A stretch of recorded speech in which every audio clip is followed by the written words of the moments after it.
बिस्मिल्लाहिर्रहमानिर्रहीम। अस्सलामु अलैकुम वरहमतुल्लाहि वबरकातुहू। जनाब, मैं हूँ अब्दुल रशीद। आज हम वीडियो लेक्चर नंबर 6 के साथ क्लास 6 मैथमेटिक्स का चैप्टर नंबर 1 सेट और उसमें एक्सरसाइज 1.1 को हल करने जा रहे हैं। तो इस एक्सरसाइज 1.1 में हमसे क्या पूछ रहा है? हमसे ये पूछ रहा है कि ये जो नीचे जितने सारे सवाल हैं इनमें से कौन से सेट हैं, यानी जो सेट की प्रॉपर डेफिनेशन है उसके मुताबिक ये जो चीज़ें लिखी गई हैं इनमें से कौन से सेट हैं और हम उनको टिक मार्क करेंगे, और जो सेट नहीं हैं उनको हम क्रॉस करेंगे। लेकिन यहाँ पर सवाल में सिर्फ ये है कि वो उनको टिक करना है, उन इनमें से सवालों को आपने टिक करना है जो सेट्स हैं।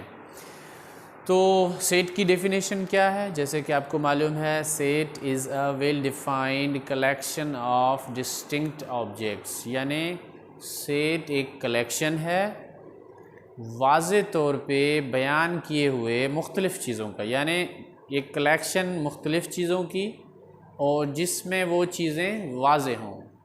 अब आइए यहाँ पर देखते हैं कि उस डेफिनेशन के मुताबिक इनमें से कौन से सेट हैं। तो पहला नंबर है कि collection of the names of presidents of Pakistan. Pakistan के जो प्रेसिडेंट्स हैं उनके नामों का सेट। ठीक है, तो हमें मालूम है कि पाकिस्तान के प्रेसिडेंट्स कौन से हैं। याद अगर नहीं भी हो लेकिन सबको मालूम है, पता होता है कि पाकिस्तान का पहला प्रेसिडेंट कौन था, सेकंड कौन था और अभी करंट कौन है। तो ऐसे सेट को वेल डिफाइंड भी कहा जाता है। अब जाहिर सी बात है, सबको मालूम है कि पाकिस्तान के प्रेसिडेंट्स कौन से हैं, और दूसरी बात ये कि ये डिस्टिंक्ट भी हैं, यानी ज़रूरी नहीं है कि ये एक ही बंदा हर टेन्योर में चलता हुआ आ रहा है, मुख्तलिफ़ प्रेसिडेंट्स आए हैं मुख्तलिफ़ टाइम्स में।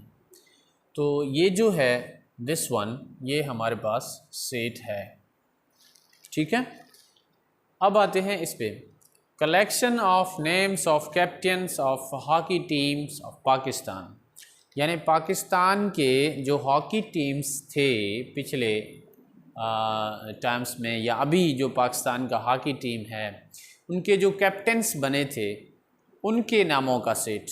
तो जनाब ये भी वेल डिफाइंड है, क्योंकि हॉकी के जो कैप्टन्स हैं पाकिस्तानी टीम के वो वेल डिफाइंड हैं, यानी सबको मालूम है कौन किस टाइम में हॉकी का कैप्टन था पाकिस्तान का और अभी इस वक्त कौन है। उसके बाद ये डिस्टिंक्ट भी हैं, यानी मुख्तलिफ़ टाइम्स में मुख्तलिफ़ हॉकी के कैप्टन्स रहे हैं, तो हम इसको भी सेट कहेंगे।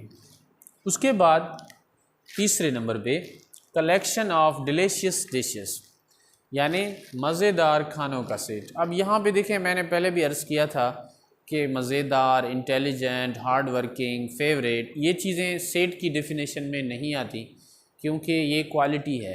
तो क्वालिटी मेरे नज़दीक, अगर मैं किसी डिश को डिलीशियस कह रहा हूँ, वो ज़रूरी नहीं है कि किसी बच्चे के सामने वो भी डिलीशियस हो, उसका पसंद और कुछ हो सकता है, तो ये सेट नहीं है। This is not a set but it is a collection. Collection तो हो सकता है मगर सेट नहीं है।